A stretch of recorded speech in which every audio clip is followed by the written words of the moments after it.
சோதிக்காதீங்க சோதிக்காதீங்க.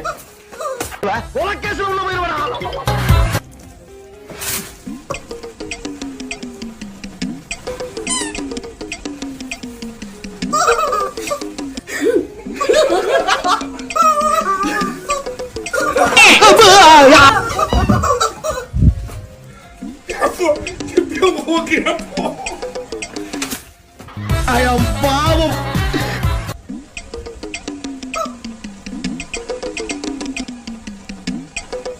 குழஞ்சா போயிருவா.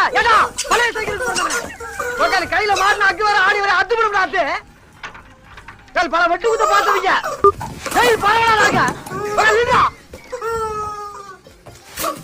ஏற்கனவே அவிஞ்சு போய் கிடக்கு ஏக்குண்டு எரிச்சல கிளப்பாத. அம்மா இந்த 5வது வாரம் அழுத்து போமா